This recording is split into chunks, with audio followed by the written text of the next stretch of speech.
Et on est toujours sur le plateau de CMF TV, bien sûr, en direct du Var, de cette très belle ville qui est Draguignan, dans le 83.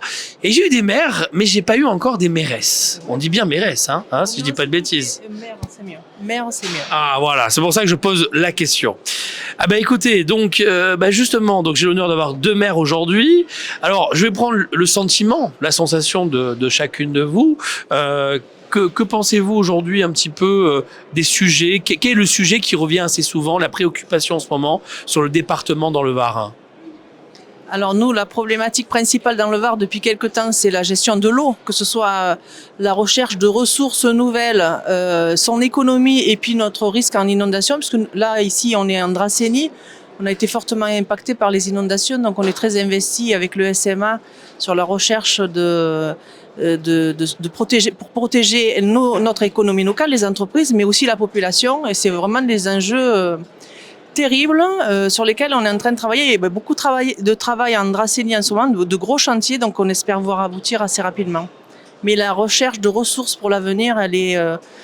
c'est inquiétant, ce réchauffement climatique sur lequel on travaille tous dans nos mairies, en essayant de faire en essayant en tout cas de travailler toujours au travers de ce filtre du développement durable, en essayant de rentrer dans les cases de tout ce qui est la législation, la réglementation, les moyens de financement, la rapidité d'action, la partie administrative.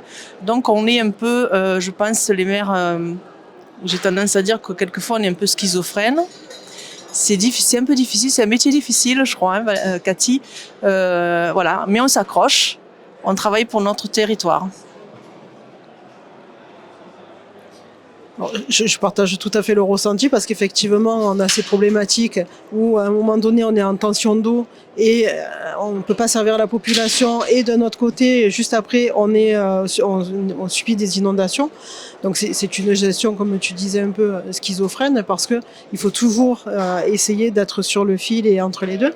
Ça nous est pas forcément facilité.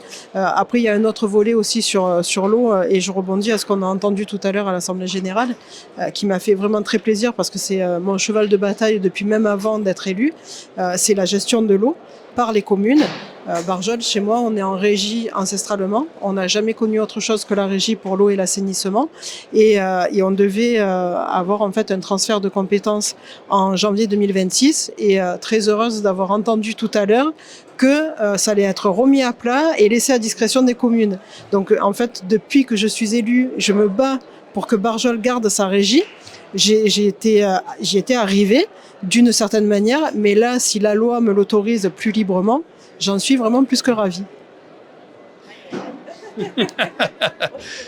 Mais bien sûr, bien sûr. Alors, cette bonne nouvelle pour les Comcom, ça n'a pas été le cas pour les EPCI, et nous on est en EPCI, donc ça veut dire qu'on a été obligé de transférer la compétence de l'eau et l'assainissement depuis quelques années, et donc là, il y a un problème d'équité. Alors, tant mieux si vous aviez attendu la dernière limite et que vous avez combattu pour. Nous, on a été bien obligés d'y aller parce que nous, la règle, elle nous a été imposée.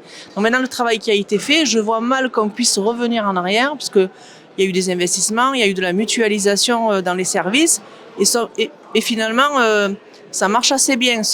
C'est dur de s'entendre entre les collectivités parce qu'il y a beaucoup de remises en question et moi, je suis à 200% pour la régie municipale. Donc, on m'a arraché le cœur quand on m'a enlevé ma régie municipale, mais j'ai imposé que ce soit aussi au niveau de l'agglo en régie communautaire. Donc tout ça va très bien, mais ça pose un peu la question. Moi, je rebondirai sur l'annonce qui a été faite sur le fait du ZAN, qui nous, en ruralité en tout cas, nous pose énormément de problèmes quant à la gestion. Je fais partie du bureau des maires ruraux du Var, et c'est quelque chose qu'on remonte systématiquement, même au niveau national. Zéro artificialisation nette, c'est inaudible au niveau de nos territoires, parce qu'on ne peut pas lisser au niveau national sur une carte commune. On dirait, notre sentiment en tout cas, dans le sud, mais pas que, on a toujours l'impression qu'il y a des gens qui dictent des lois dans un bureau sombre à Paris, qui n'a jamais vu un bout de nature, et que l'exemple ne peut pas se caler chez nous. Donc là, c'était une très bonne nouvelle d'entendre tout à l'heure qu'on allait lever un peu le pied, que ce serait des contractualisations, donc au désir, et selon les cas. Donc ça, pour moi, ça a été la bonne nouvelle de la matinée.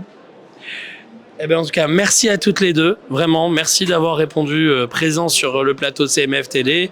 Puis j'ai envie de vous dire, vive le Var. Hein, vive le Var. Hein, voilà. Et bon courage. Et je sais que c'est pas évident et que c'est pas facile. Et la ruralité varoise. Voilà. Merci à toutes les deux. À très bientôt.